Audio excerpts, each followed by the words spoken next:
Welcome to the voice of St. Anthony Parish from Allston, Massachusetts, right here on WROL, 950 AM, 100.3 FM. And you can also hear us at CatholicAudiomedia.com. That's CatholicAudiomedia.com. Well, we've been talking all this week about a letter that Cardinal Raymond Burke put out, and it's called Discipline and Doctrine, Law in the Service of Truth and Love. And what he's basically talking about is the understanding of knowing the two pillars of the church between the doctrinal and, canon law and the doctrine and the discipline of the church and the pastoral, and know that the two work together. They're not separate, because the church is very binary. It has these two sides, that there has to be a balance between the two. And he's concerned that a lot of people are taking the pastoral and ignoring the discipline, the doctrinal, and other people are concerned of a situation where you have the discipline, the doctrinal, and are ignoring the pastoral. And that happens. That happens where, as I talked to you earlier, where I took COVID as a great opportunity to teach people about receiving the Eucharist. And there are those who will say, this is canon law and this is the way it's got to be. A good example of this, let me go back to something else, and I know people may disagree with what I'm saying here, but there is the situation that happened in South Carolina where at that point, Vice President Joe Biden came up to receive communion, and in front of everyone, he was denied by the priest, and the bishop supported it. Well, that's his diocese, and the bishop is allowed to do that. Now, I'm a former military, so the way I look at that is, whether you like it or not, back then, and even more today, whether you agree with him, whether you like him, regardless of what you think of him, even today, President Joe Biden is a head of state. So was, when he was president, Donald Trump, if you want to contrast this between the two. They were heads of state, whether you like it or not, and they have to be treated as heads of state. Now, granted, when he was vice president, he wasn't head of state, but he was, number two in the role of the government. Now, you may disagree with him. You may consider him, anathema, the whole bit. You may do all of that, but you do have to understand that he is entitled to a certain amount of respect because of his office, and that goes with anyone in those positions. So that's an important distinction. So what you may want to do in a case like that, if it's your bishop's choice not to give, for example, President Joe Biden communion, then you would have to speak to him separately. This is something that I know Bishop Tobin would have agreed with, who is now Bishop, who was the former Bishop of Rhode Island. You'd speak to him separately and ask him not to receive communion. And then if he still came up, there isn't much more you can do than that. But you've done your part. Do you understand? So, and that's, again, bringing the combination of the pastoral and the doctrinal. It can be just absolutely incorrect on all levels to embarrass anybody without taking the proper steps, especially if they happen to be a head of state. That's just the way it is. That's the way the real world works. Now, I don't know if Cardinal Burke would agree with what I just said there, but you can see where I'm saying you have to understand this within context. Well, in the same thing, you've got to understand that there are ways that you treat people, and you have to do it pastorally, but also within the context of the doctrine. Well, what he brings out here, which I thought was an interesting comment, he says, this is Cardinal Burke, he says, the matter is complicated because the rhetoric is often attached to language used by Pope Francis in a colloquial manner, whether during interviews given on airplanes or to news outlets or in spontaneous remarks to various groups. Such being the case, when one places the terms in question within the proper context of the teaching and practice of the Church, he may be accused of speaking against the Holy Father. And that's one of his concerns. But he points out he's not. And let me go back to what I said yesterday. When regardless of who it is, regardless of whether you're talking to the Pope, whether you're talking to the Secretary General of the UN, whether you're talking to the President of Russia or the President of Ukraine or the President of Liechtenstein, it doesn't matter who it is, or Joe Smith, the janitor who was sitting in in your studio.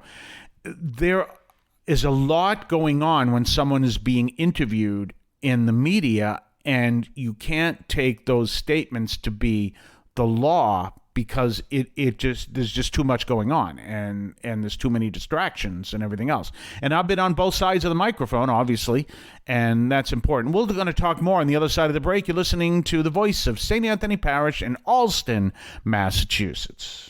You can now leave a message for us, which we can air and discuss on this program. Just call 617-297-7452. That's 617-297-7452. 617-297-7452. Feel free to call, leave a comment, a question, or even feedback, and we may play it on the air.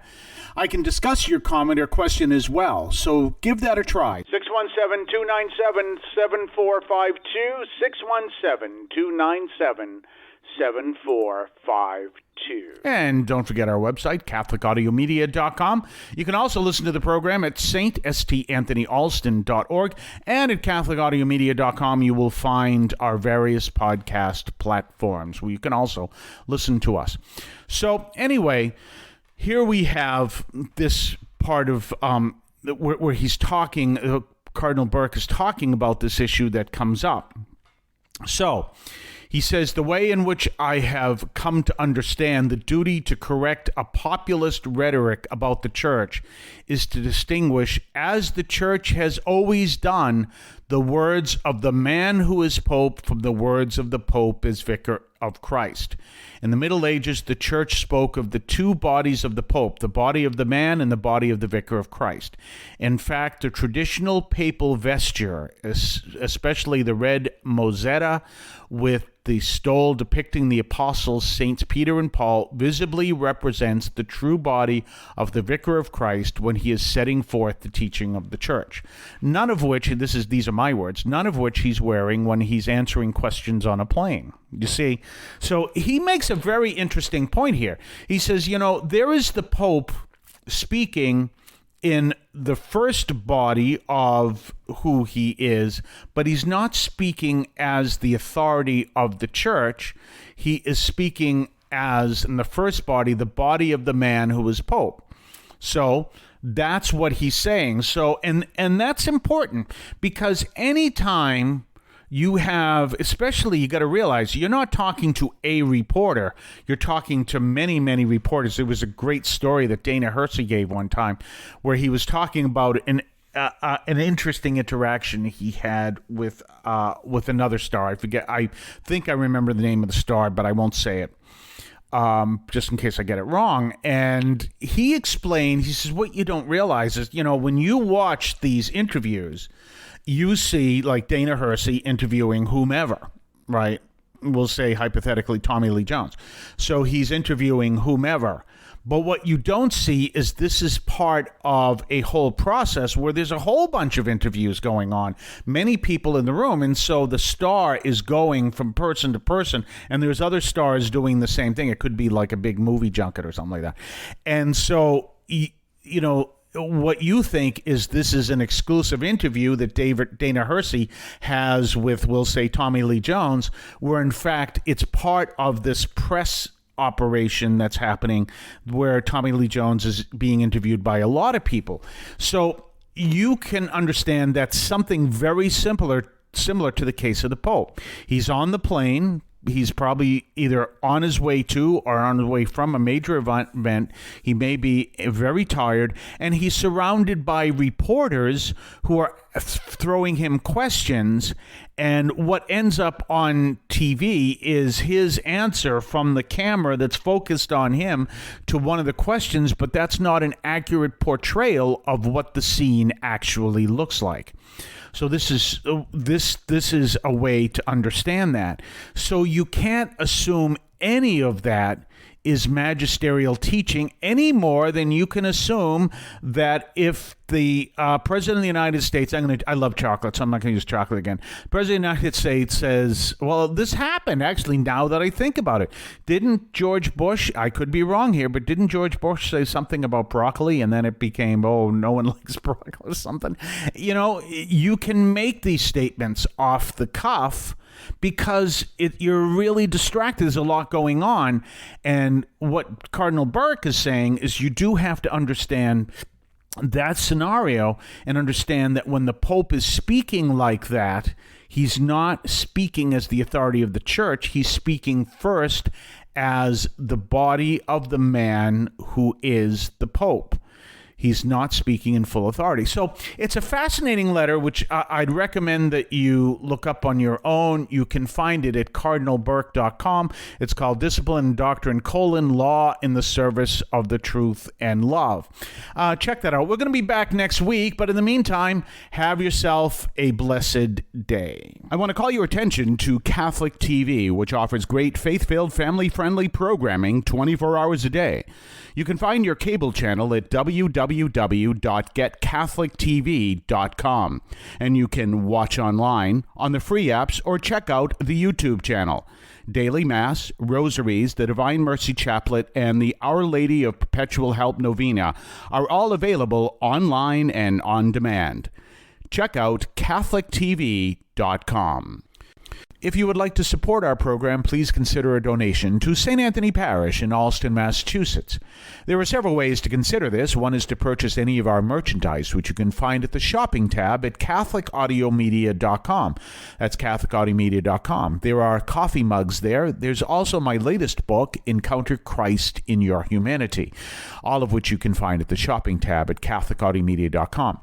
You can also donate to the show directly through either the Donate tab, also at CatholicAudiomedia.com, or by sending a donation through the U.S. Postal Service with your questions and comments at 43 Holton Street, Allston, Massachusetts, 02134. That's St. Anthony Parish, 43 Holton Street, Allston, Massachusetts, 02134. Finally, the best way you can support our parish is to attend Mass on Sundays at 10 o'clock and be a part of our parish. We thank you for any support you would like to give to St. Anthony Parish in Allston, Massachusetts, the sponsoring parish for this media outreach to Catholics and other Christians in the WROL, WEZE, and podcast listening audience. In Cristo vivimos.